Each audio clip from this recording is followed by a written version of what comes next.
Petra's Wireless HQ, Apple may be releasing a next-gen iPad, unlocking mobile phones becomes illegal, technology can help you prepare for flu season, and Research in Motion finally releases the BlackBerry 10.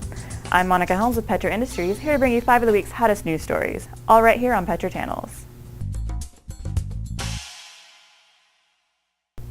Phone cases, chargers, and speakers. Oh my, if you need it, Petra's got it, all on our Wireless HQ page. Just go to petra.com/wireless and you'll find deals on products far and wide. Whether it's your tablet, MP3 player, or smartphone, you'll find it here. Need a Bluetooth headset? Yep, we've got that. Need a charger adapter? We've got those too. Not to mention we've got phone cases galore, whether it's for your iPhone, Samsung, HTC, LG, or most any other brand you can think of.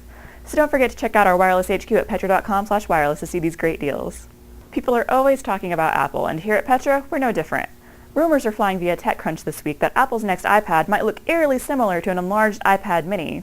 The leaked photos aren't verified, but the source, called 9to5Mac, is said to be pretty reliable. According to TechCrunch, the company has nowhere else to go with the iPad except slimmer and lighter. A mid-cycle update could suggest that we won't see a bigger update for the Retina model until later in the year, so it's possible that these are still just early prototypes. The rumor has been going that we'll see a new iPad around spring, so the timing here is actually about right. Cutting the weight and depth of a newer iPad could help the device strike a nice balance between portability and screen real estate, which could draw the attention of a few customers who purchased the iPad mini strictly for the nearly pocketable design. In a situation where Apple could theoretically create compelling enough iterations on both the iPad and iPad mini to keep a percentage of customers going back and forth between them, cannibalization might not be an issue so much as it could be creating a synergistic relationship between the two. It'll certainly be interesting to see how Apple pulls out all the stops in coming months to keep the iPad appealing. As of January 26th, it is now illegal for people to unlock their mobile phones to use them on other networks. As of last weekend, unlocking a phone bought after January 26th without your carrier's permission now violates the Digital Millennium Copyright Act, or DMCA, regardless of whether or not the phone is under contract. The purpose of the DMCA is to prohibit the circumventing of digital locks that control access to copyrighted works, like movies, music, books, games, and software. The law is broad, which unfortunately also helps it ban a lot of legal, useful, and important activities. In order to create a safety valve to get around this part of the law, the U.S. Copyright Office and Library of Congress have the power to create exemptions for the activities that would otherwise be banned. The good news is the legal shield for jailbreaking and rooting your phone remains up, at least until 2015. The shield for unlocking your phone is down, but carriers probably aren't going to start suing customers all willy-nilly. In truth, unlocking is still in a bit of a legal gray area under the DMCA, and that's putting it lightly. Problems created by the DMCA include killing aftermarkets, interfering with legitimate research, and squelching creativity in new media.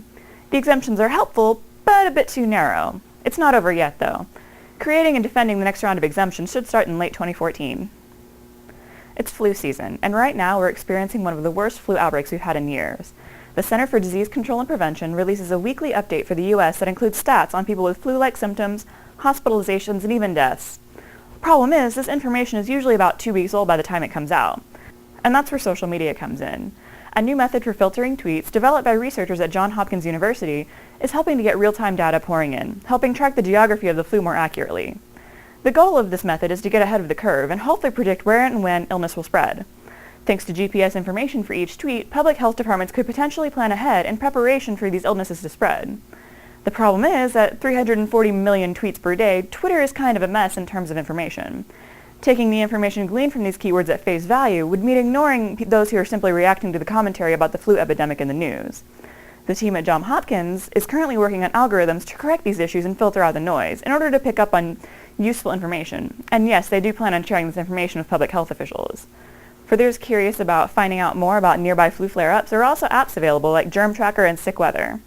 Google's Flu Trends also looks at search terms in order to create estimates of where the flu is flaring up. Failing that, be sure to get your flu shot and pick up a can of disinfectant spray. After several delays, Research in Motion is unveiling its first phones with the new BlackBerry 10 system. Research in Motion designed the system to embrace the multimedia, apps, and touchscreen experience many of us are already getting from our smartphones. But do they have time to play catch-up? The company initially stated the new BlackBerry would be available by early 2012, then late 2012. Now they're thinking early 2013.